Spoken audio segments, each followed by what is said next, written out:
Echoes of Darkness. Francisco Franco, the general who ruled Spain with an iron hand. From a quiet childhood in Galicia, a boy named Francisco would rise to become one of the 20th century's most enduring dictators. Born in 1892 in Ferrol, Spain, Francisco Franco Bahamonde came from a naval family. But young Francisco's path led him to the army. He entered the Toledo Infantry Academy at just 14, driven by ambition and a rigid sense of discipline. His early military career was forged in the brutal colonial wars in Morocco. He was known for his courage and his ruthlessness, qualities that saw him rise rapidly through the ranks. By 1926, at just 33 years old, he became the youngest general in all of Europe. He was a meticulous planner, a demanding leader, and a man who believed deeply in order and tradition. These years in Africa shaped his worldview, instilling in him a belief in strong leadership and a deep suspicion of political chaos. Back in Spain, the 1930s were a time of turmoil. The monarchy had fallen, and the Second Spanish Republic was born, bringing with it deep social and political divisions. The country was a powder keg of tensions between left-wing Republicans and right-wing nationalists. Franco, a conservative at heart, watched with growing alarm as strikes, political violence, and anti-clerical movements swept the nation. He saw the Republic as a gateway to anarchy and communism. In July 1936, the keg exploded.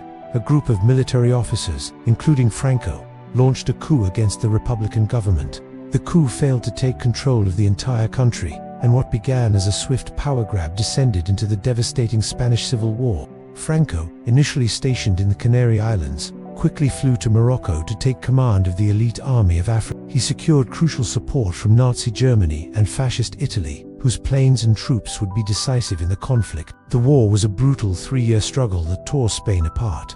Brother fought against brother, and cities were ravaged. Franco systematically consolidated his power, becoming the undisputed leader of the Nationalist faction. He was named Generalissimo of the armed forces and head of state. His military strategy was slow and grinding, a war of attrition that aimed to completely crush his enemies.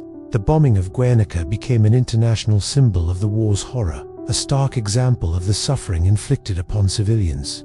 On April 1, 1939, Franco declared victory. The war was over, but a new era of repression was just beginning. He established an authoritarian regime, a dictatorship that would last for nearly 4 decades.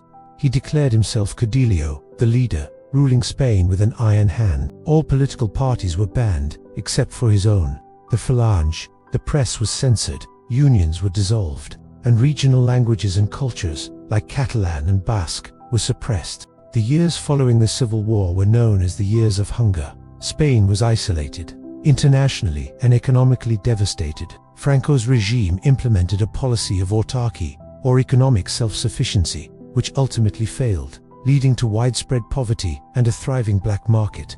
Tens of thousands of former Republicans were executed, and hundreds of thousands more were imprisoned in concentration camps or forced into exile. It was a period of intense political repression, where any form of dissent was brutally silenced by the secret police. During World War II, Franco skillfully navigated a path of neutrality. Despite his ideological sympathies with the Axis powers, he provided some support to Germany but kept Spain out of the direct conflict, a decision that likely saved his regime from being overthrown by the Allies after the war. In the post-war years, Spain remained an international pariah, excluded from the United Nations and the Marshall Plan. The Cold War, however, changed everything, as tensions rose between the United States and the Soviet Union. Franco's staunch anti-communism made him a valuable, if unsavory, ally for the West. In 1953, Spain signed the Pact of Madrid with the United States, allowing for the establishment of American military bases on Spanish soil in exchange for economic and military aid. This agreement ended Spain's isolation and helped to stabilize Franco's regime.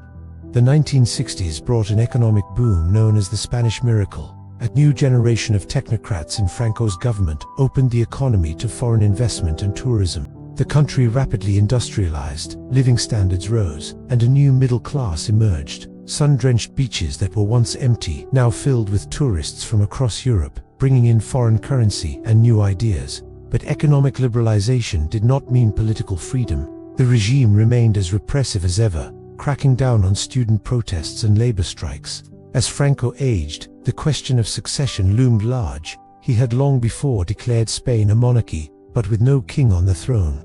In 1969, he named Prince Juan Carlos, the grandson of the last king of Spain, as his official successor.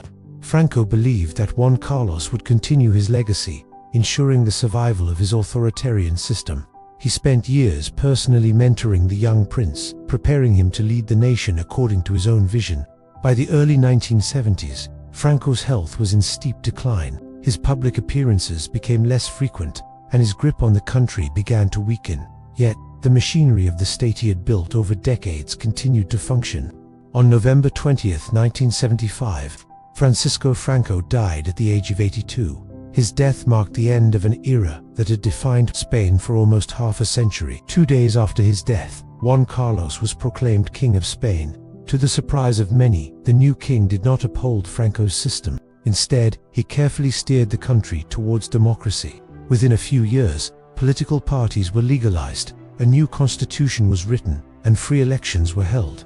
Spain began a remarkable and largely peaceful transition to a modern democratic state. Today, Francisco Franco's legacy remains a deeply divisive topic in Spain. The Pact of Forgetting, an unspoken agreement to avoid confronting the painful past during the transition to democracy, has frayed. Debates over historical memory, the removal of Francoist symbols, and the exhumation of mass graves from the Civil War continue to stir strong emotions. His long rule left deep scars on Spanish society, but it also, paradoxically, set the stage for the vibrant democracy that would follow. From the ambitious young officer to the aging dictator, Franco's life is a powerful story of power, war, and the enduring shadow a single leader can cast over a nation for generations. Thank you for watching this episode. If you found this journey through history compelling, please like this video, subscribe to our channel for more stories from the echoes of darkness, and hit the notification bell so you never miss an episode. See you next time.